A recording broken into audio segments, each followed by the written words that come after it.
पीले दांत वाली बहू। रंजना कभी ब्रश नहीं करती थी।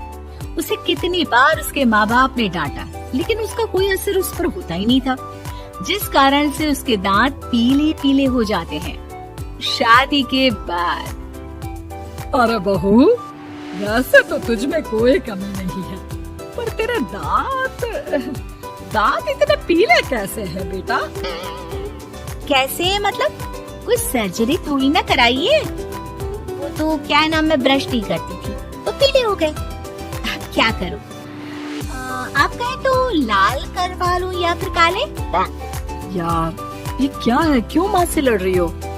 लड़ रही हूँ? अरे मैं लड़ रही हूँ या ये बोल रही है कि दांत पीले हैं, पीले। अरे तपस्या थोड़ी ना की है इन्हें पीले करने के लिए। बकायदा ब्रश नहीं किया है 20 साल तक, तब जाकर। छी, कैसी बात कर रही हो? ये उस वक्त तो पीले नहीं थे जब हम लोग तुम्हें देखने आए थे। अरे तब साफ करवा लिया होगा डेंटिस्ट के पास जाकर। अब देखो कैसे पीले पीले लग रहे हैं। रंजना सास की तरफ गुस्से से देखती है। फिर शुरू हो गई पीले पीले पीले। अरे पीले तो तब भी थे जब मेरे हाथ का रसगुल्ला उड़ा उड़ा कर खा रही थी और बोल रही थी, लड़की नहीं गुणों का खजाना दे रहे भाई साहब आप।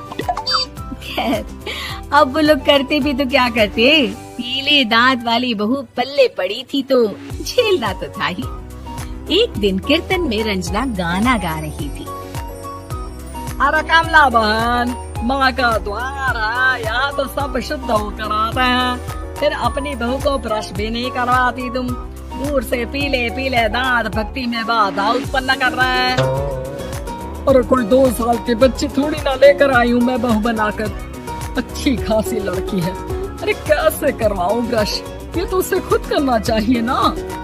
अब माँ बाप तो इसके जैसे तैसे निपटा दिए, ये नहीं सोचा कि सास कैसे संभालेगी।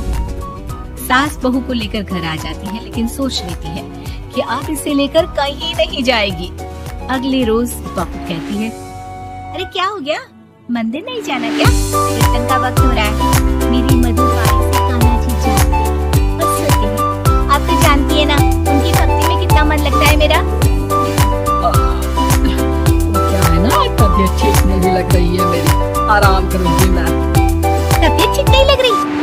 तो मैंने तुम्हें गाने पर आशिक था और अब बोल रही है कि तबीयत ठीक नहीं लग रही।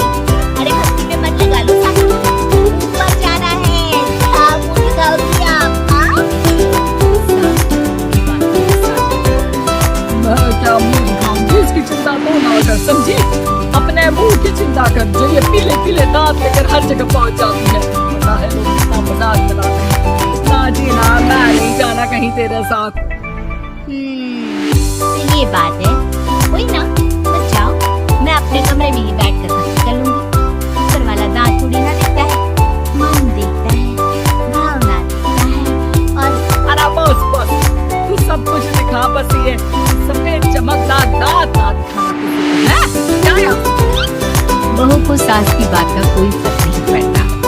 वो तो जैसी थी वैसी ही रह जाती है। सुबह नहाकर किचन में खाना बनाना, फिर खाना खाना, कीर्तन भजन करना और सो जाना। एक माँ जी, मैं सहेली के घर जा रही हूँ, शाम को लेट आऊंगी। तो जाना, मैंने कौन सा तेरी आदत करनी है घर पर बैठकर। रंजना सहेली के घर जाती है, जहाँ वो पार्टी में जाने की तैयारी कर रही होती है। अरे शिखा, कहाँ जाने की तैयारी कर रही है? मैं गलत वक्त पर आ गई क्या? अरे नहीं यार, हम तो सही वक्त पर आ गए। मैंने ये साड़ी और ज्वेलरी निकाली है यार, शाम को इनके ऑफिस की पार्टी में जाना है। बताना कैसा लग रहा है ये सब? नहीं यार, इस ड्रेस के साथ तो वो वाली ज्वेलरी अच्छी लगेगी। हाँ, सही बोल रही है, मैंने ध्यान ही नहीं दिया। इसे तो हमेशा से मस्त फैशन सेंस किया, तो बड़ा चाहती होगी ना पति के साथ पार्टी में। रंजना कुछ नहीं बोलती, बस सोचती है कि यार काश ये बात सही हो जाती, पर मैं क्यों नहीं जाती पार्टी में? क्या इन लोगों की कोई पार्टी होती नहीं होगी? रंजना घर आती है और रात में पति से सवाल करती है, एक बात बताइए, आप मुझे किसी पार्टी में क्यों नहीं ले जाते? क्या आपके यहाँ ऑफिस में पार्टी नहीं होती? पति बेचारा क्या कहता, ये दांत पीले हैं तुम्हारे इसलिए।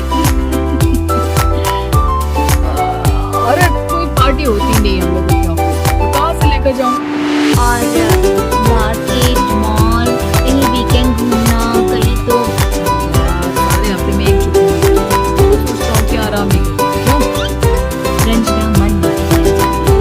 पहले कभी सास के साथ मंदिर जाया करती थी लेकिन वो भी सास ने ले जाना पड़ा। घर बैठी बैठी रंजना घूमती रहती है। तभी उसे आइडिया आता है और वो भाई की जानकर सोचती है, सासू माँ 2 दिनों के लिए मम्मी के घर जा रही हूँ। अच्छा अच्छा ठीक है, आराम से जा।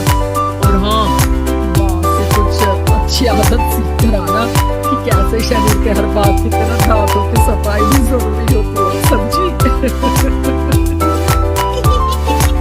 शुरू हो गई ना आप?